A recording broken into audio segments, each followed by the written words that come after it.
அளித்ததற்கு நன்றி ஐயா. வணக்கம் குருஜி நேரம். ஹலோ வணக்கம் அம்மா, எங்க இருந்து பேசுறீங்க?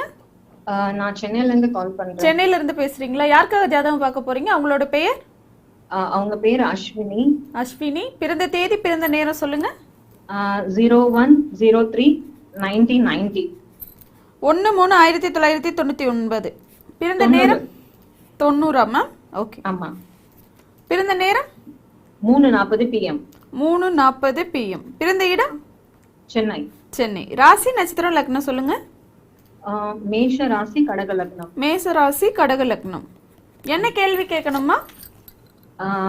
இல்ல இப்போ நெக்ஸ்ட் இயர் மேஷ ராசிக்குலாம் 7 சனி ஸ்டார்ட் ஆகும்னு சொல்லுங்க. ஏம்மா இது உங்க ஜாதகம் தானாம்மா? ஆமா சார். நல்லா இருப்பீங்கம்மா. தீர்க்க சுமங்கலியா தீர்க்காயிலோட நல்லா இருப்பீங்க. Thank you sir. ஏம்மா 7 சனிலாம் வந்து மேஷராசிக்கு அடுத்த வருஷம் ஆரம்பிக்குது. 2 வருஷத்துக்கு முன்னாடியே மீன ராசிக்கு ஆரம்பிச்சிருச்சு. மீன ராசிக்காரங்களாம் நல்லா தான் இருக்கிறாங்க. ஜென்மச்சனியில் சில பல சிக்கல்கள் ஏற்படும்ன்றது உண்மை. 7 சனியை பார்த்து பயப்பட தேவையில்லை, ஆனால் அஷ்டமச்சனியை பார்த்து பயப்படணும். அஷ்டமச்சனியில் பணம் மனம் ரெண்டையும் உருக்க வைக்கும். அருமையான ஜாதகமா. வளர்பிறையில பிறந்திருக்கிறீங்க. லக்னத்தை தனிச்சுக்கரன் பார்க்கிறாரு. டாக்டரா இருக்கேன். சரி. ஆமா, என்னுடைய சுபத்துவத்தின் அடிப்படையில் செவ்வாயும் சனியும். செவ்வாய் தான் குருவின் வீட்டில் குருவின் பார்வையில் இருக்கக்கூடிய அமைப்பு. டாக்டரா தான் இருக்கிறீங்க. ராசி லக்னத்திற்கு 10ஆம் இடத்தோடு தொடர்பு கொண்டால், செவ்வாய் தொடர்பு கொண்டால் மருத்துவர் தான். கடக லக்னமாகி 10ஆம் இடத்த அதிபதி செவ்வாயா இருக்கிறார் இல்லையா? டாக்டர் தான். சரி, இந்த அமைப்புல எந்த ஊர்லமா பிறந்தீங்க நீங்க? சென்னையில தான் சார். சென்னையில பிறந்து இப்ப எந்த ஊர்ல இருக்கிறீங்க? சென்னையில இருக்கேன் சார். சென்னையிலேயே இருக்கிறீங்கன்னா சென்னையிலிருந்து மாற்றம் வரும்மா. அப்படியா? ஆமாம், சென்னையிலிருந்து மாற்றம் வரும். இப்போ என்ன, அந்த அந்த ஸ்தர ராசிகள்னு சொல்லப்படக்கூடிய தசைகள்லேருந்தே உங்களுக்கு அந்த மாற்றங்கள் வந்துடும்னு சொல்லுவேன். செவ்வாய் தசை, சந்திர தசை, ராகு தசையில் சென்னையிலிருந்து மாற்றம் வருமா. பிறந்த ஒரு இல்லைன்னா 12ஆம் இடத்துல குரு இருக்கிறதுனால 12ஆம் இடத்து அதிபதி சுக்கிரன் ராகுடைய தசையிலேயே நீங்கள் வெளிநாடு வெளிமாநிலம்னு சென்னையை விட்டு வெளியில் போகக்கூடிய அமைப்புகள் கண்டிப்பாக வருமா. சார் பட் ஆனா நீங்க தான் அப்படி யோகமான ஜாதகமா சொல்றீங்க. பட் ஆனா மத்தவங்க எல்லாம் பார்த்தவங்க எல்லாம் இது ரொம்ப தோஷமான ஜாதகம். யாருமா வந்து எதுக்கெடுத்தாலும் நல்ல ஜாதகம்னு சொல்றாங்க. லக்னாதிபதி கேந்திர பலத்தோடு வளர்பிறை சந்திரனாக அமர்ந்து லக்னத்தை சுக்கிரன் பார்த்த யோக ஜாதகம். லக்னத்துல ராகு இல்லாமல் லக்னத்துல கேது இருக்கிறது ஒரு மிகப்பெரிய அமைப்பு. சரி, என்ன நீங்க, நான் என்ன கேட்குறேன், ஜோசியர்னு சொல்றது போட்டுமா, நீங்க எந்த விஷயத்துல குறைஞ்சிட்டீங்க? சார் பட் ஆனா எனக்கும் என் ஹஸ்பண்டுக்கும் எப்பவுமே ஒரு ஃபைட் இருந்துகிட்டே இருக்கு. உங்களுக்கும் ஹஸ்பண்டுக்கும் சண்டை இருந்துகிட்டே இருக்காமா? ஆமா சார். அதுவும் என் ஹஸ்பண்டுக்கும் எனக்கும் டைரக்டா இல்ல, என் மாமனார் மாமியார். சரி, இப்ப நான் கேக்குறேம்மா, உலகத்துல எந்த புருஷன் பொண்டாட்டிக்கு சண்டை இல்லாம இருக்கு? இல்ல உலகத்துல எந்த பெண்ணுக்கு மாமனார் மாமியார் கூட சண்டை இல்லாம இருக்கு? இதுக்கு மட்டும் தயவு செய்து பதில் சொல்லாம கட் பண்ணிடாதீங்க சார். எனக்கு அது ப்ராப்ளம் இல்ல சார், 2 பேரும் பிரிஞ்சிருவோமா, எனக்கு அதுதான் பயம். 7ஆம் இடத்துல நான் ரொம்ப கோவப்படுவேன். ஆமாம்மா. ஒரு நிலையில செவ்வாய் வலுத்திருந்து பாபத்துவமாக இருந்தால் அந்த மாதிரியான அமைப்புல கோபம் இருக்கிறது உண்மைதான். ரொம்ப கோவப்படுவீங்களா? ஆமா சார். நியாயமான விஷயத்துக்கு கோவப்படுவேன் சார். அம்மா, இந்த ஜாதகத்தின் அடிப்படையில் கோபம் இருக்கிறவங்க அடிக்கடி நான் சொல்லுவேன் நல்லவங்கன்னு சொல்லுவேன். யார் ஒருவருக்கு கோபம் இருக்கிறதோ அவங்க நல்லவங்கன்னு சொல்லுவேன். 2வது, பெண்கள் வந்து சில விஷயத்த அதீதமாக எடுத்துக்கிறீங்கன்றதான் உண்மை. இப்போ நீங்கள் என்ன சொன்னீங்க, என் வீட்டுக்காரருக்கு எனக்கும் கருத்து வேற்றுமை சண்டைன்ற மாதிரி சொன்னீங்க. நான் திருப்பி கேட்டேன், உங்களால் பதிலே சொல்ல முடியாது. எந்த பெண் கணவரோடு சண்டை போடாமல் இருக்கிறாங்க? எந்த கணவர் மனைவியோடு சண்டை போடாமல் இருக்கிறாங்க? பேசிக்கிட்டு இருக்கிற எனக்கும் மனைவி இருக்கிறாங்க. நான் வந்து என் மனைவி கூட சண்டை போடுறது இல்லையா? சண்டை போடுறதும் சேர்ந்துக்கிறது தானம்மா லைஃபு. 2வது, நீங்கள் ஒரு வார்த்தை சொன்னீங்க, என் மாமனார் மாமியார் மூலமாக பிரச்சனை வருதுன்ட்டு. எந்த பெண், நீங்களும் ஒரு நாள் மாமியார் ஆக போறீங்க, நீங்களும் உங்கள் மருமகளை அப்படித்தான் நடத்துவீங்க. எனக்கு இன்னும் குழந்தை இல்ல சார். எனக்கு ப்ரொஃபஷனல் வைஸ் எனக்கு எந்த ப்ராப்ளமும் கிடையாது. பட் ஆனா பர்சனல் லைஃப்ல எனக்கு கொஞ்சம் பயமா இருக்கு. சரி, பர்சனல் லைஃப்ல வந்து சில விஷயங்களை இப்படி தான் சொன்னேன். கொஞ்சம் யோசிச்சு தனியா இருந்து பார்த்தீங்கன்னா தெரியும். எல்லா மருமகளும் எல்லா மாமியாராலும் கொடுமைப்படுத்தப்பட்டவர்கள். அந்த மருமகள்கள் மாமியார் ஆகும்போது அந்த மருமகளை கொடுமைப்படுத்த போறாங்க. அதுல ஒன்றும் மாற்றமே கிடையாது. இது வந்து ஒரு தலைமுறை அமைப்பு. இதை வந்து நம்ம டிஸ்கஸ் பண்ண வேண்டாம். உங்களுக்கு ஏன் இப்போ குழந்தை இல்லை? 5ஆம் பாவகாதிபதி 6ஆம் இடத்தில் மறைந்து 5ஆம் பாவகாதிபதி சனியோடு சேர்ந்து பாவத்துவம் காரகன் குரு 12ஆம் இடத்துல மறைஞ்சிருக்கிறதுனால உங்களுக்கு குழந்தை பாக்கியம் தாமதம். 5ஆம் இடத்திற்கு எந்த விதமான கெட்ட பார்வை இல்லாதனால கண்டிப்பாக குழந்தை பாக்கியம் ஒரு பெண் குழந்தை உண்டு. ஆனால் அதை கன்ஃபர்மேஷன் கணவருடைய ஜாதகத்தில் தான் எப்போ குழந்தை பிறக்கும் அப்படிங்கிற ஒரு கன்ஃபர்மேஷன் வரணும். இப்போ இந்த அமைப்பில் செவ்வாய் திசையில் 2027 கையில், சூரியன் 2026 9ஆம் மாதம் சூரியனுக்கு குரு பார்வை இருக்குது. 2026 9ஆம் மாதத்திற்கு பிறகு குருவின் பார்வையில் இருக்கக்கூடிய சூரிய பக்தியில் உங்களுக்கு ஒரு பெண் குழந்தை உண்டு. இப்போ இல்லை, 36 வயசு ஆகும், மருத்துவம் தேவைப்படும். இந்த அமைப்பில் இப்போ இது நான் சொன்ன மாதிரி நீங்கள் கேட்டது முக்கியமான கேள்வி இதுதான். குழந்தை எனக்கு பிறக்கல, குழந்தை எப்போ பிறக்கும்?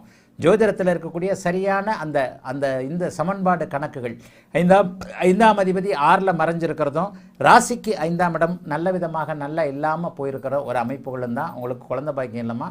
2026க்கு பிறகு கண்டிப்பாக குழந்தை பாக்கியம் உண்டு. 2025 நீங்கள் கருவுறுதல் இருக்கும், மருத்துவம் பார்க்க வேண்டியிருக்கும். நீங்களே டாக்டர்னு சொல்கிறீங்க இல்லையா, உங்களுக்கே சில விஷயங்கள் தெரியும். வேறு ஏதாவது கேட்கணுமாம்மா? சார் அதுதான் ஹஸ்பண்ட் அண்ட் வைஃப் பிரிய மாட்டோம்ல சார். இல்லம்மா, நீங்க தயவு செய்து அந்த மாதிரி இங்க ஒண்ணுமே இல்லம்மா. அம்மா அப்படி பிரியற மாதிரியான அமைப்புகள் இருந்தா நான் வேற மாதிரி சொல்லுவேன். மத்தவங்க எல்லாம் அப்படி சொன்னதுனால நான் அவங்களோட பயங்கர ஃபேன். நான் யூடியூப் உங்களோட எல்லா யூடியூப்பும் பார்த்துக்கிட்டே இருப்பேன் நான். அம்மா உங்களுக்கே ஜோதிடம் புதன் வந்து குருவின் பார்வையில் இருக்கனால ஜோதிடம் வருமா உங்களுக்கு? ராசி லக்னத்திற்கு 7ஆம் பாவகம் கடுமையான பாதிப்புகளோடு இருக்கும் பொழுது மட்டும்தான் கணவன் மனைவி அமைப்புகளில் ஏதாவது ஒன்று வந்துடும். இப்போ பாருங்க, உங்களுக்கு ஜோதிட ரீதியாக ஏன் அந்த மனக்கலக்கம் வருது அப்படின்னா, சந்திர தசையில் இப்போ சனி புக்தி புதன் புக்தி அமைப்புகள் போய்கிட்டு இருக்கு. அவயோக தசா புக்திகள் அமைப்புகளில் மனக்கலக்கம் வந்துடும் அப்படிங்கிறது தான் உண்மை. நீங்கள் 2021 நல்லா இல்லை, சந்திர தசை சனி புக்தியிலேருந்தே நீங்கள் நல்லா இல்லை. 2021 ஜூன் மாதத்திலிருந்தே நீங்கள் நல்லா இல்லை பர்சனல் லைஃப்பில். ஆமாம் சார், எனக்கு அது எப்போ முடியும்? புதன் புக்தி முடியணுமா? இப்போ நான் சொன்ன மாதிரி சந்திர திசையில் கேது புக்தி ஆரம்பிச்சாதான், இப்போ ஆரம்பிச்சிருச்சு 6/6/2024. கிட்டத்தட்ட 1.5 மாசமா நல்லா தானமா இருக்கிறீங்க சார். இப்போ ஓரளவுக்கு வரேன், பட் ஆனா இது எப்போ முடியும் தெரியல. பேசினாலே சண்டை வருது. நான் இதுக்கு என்ன சொல்கிறதுன்னு தெரியல. ஒரு படிப்பு இல்லாத ஒரு கம்மியான ஒருத்தங்களுக்கு எதனா சொல்லலாம். நீங்களே ஒரு டாக்டரு, உங்களை தேடி வர்ற பேஷண்ட்டுக்கு நீங்கள் தான் சில விஷயங்களை சொல்லுவீங்க. அப்படிப்பட்ட ஒரு பொறுப்பான ஸ்தானத்தில் இருக்கக்கூடிய 20s மிட் 20ல் இருந்தால் கூட பரவாயில்ல, 30 வந்துட்டீங்க, 35 34 வயதுள்ள ஒரு சகோதரிக்கு நான் என்ன பதில் சொல்கிறதுனே தெரியலையே. லைஃப்ன்றது கிட்டத்தட்ட ஒரு சண்டை போடுறது தானே. நீங்கள் கொஞ்சம் அதாவது எனக்கு புரியுது சார், பட் ஆனால் என் ஹஸ்பண்டுக்கு புரிய வைக்க முடியல. நீங்கள் இப்போ அதாவது யாராவது ஒருத்தர் விட்டு கொடுத்து பணிஞ்சு போயிடுறதுன்றது கரெக்டுமா? ஈகோ என்னதான் இருந்தாலும் கடகலக்கணத்திற்கு செவ்வாய் வலுத்தா ஈகோயிஸ்ட்ன்றது ஒன்று உண்டுமா. உங்ககிட்ட கொஞ்சம் ஈகோன்றது ஒன்று இருக்குது. நீங்கள் அதை எனக்கு கோவம் வரும்னு சொல்லிட்டீங்க. கோவம் வந்தால் நல்லவங்க தான், கோவம் வராதவங்க டாக்டராக இருக்க முடியாது. ஏன்னா டாக்டர் கோவம் வரும் செவ்வாய் வலுத்ததுனால. இந்த அமைப்பின் அடிப்படையில் கொஞ்சம் விட்டு கொடுத்து போகிறது தானே. ஒரு குழந்தை பிறந்தால் எல்லாமே சரியாயிடும். ஆனால் திருப்ப நான் ஒரே ஒரு பதிலை சொல்கிறேன். நீங்கள் பிரிகிற மாதிரியான அமைப்புகள் இங்கே இல்லவே இல்லை. Thank you sir. எனக்கு சில விஷயங்கள் தெரியும். ஆனாலும் 35 வயசாயிடுச்சு. உங்ககிட்டையும் சில தப்புகள் இருக்குது. அந்த ஈகோயிஸ்ட்னு சொல்கிறேன் இல்லையா, எந்த ஒரு விஷயமுமே கணவனோ மனைவியோ ஒருவருக்கொருவர் விட்டு கொடுத்து போகிறது தானம்மா லைஃபு. இதை பற்றி எவ்வளவோ பெரியவங்க சொல்லியிருக்கிறாங்க இல்லையா. கொஞ்சம் விட்டு கொடுத்து தான் போங்களேன். உங்களுடைய வருமானம் உங்களுக்கு எதில் தெரியுமா பிரச்சனையே வருது? வருமானத்தில் தான்மா பிரச்சனை வருது. 2 பேருடைய வருமான அமைப்புகளில் தான் பிரச்சனை உங்களுக்கு ஆரம்பிக்குது.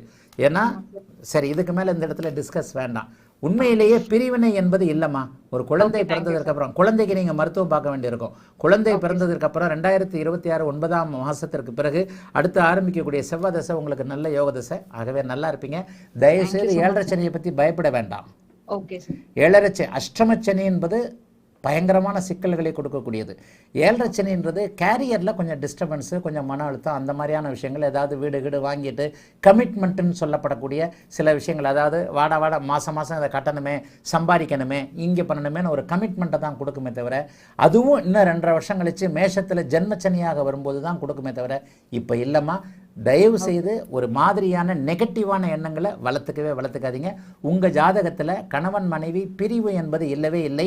ஆனால் எல்லா பெண்களுடைய ஜாதகத்திலையும் எல்லா ஆண்களுடைய ஜாதகத்திலையும் கணவன் மனைவி சண்டைங்கிறது இருக்கவே தீரும். கவலைப்படாதீங்க. வாழ்த்துக்கள், நல்லா இருப்பீங்க. அழைத்ததற்கு நன்றி அம்மா.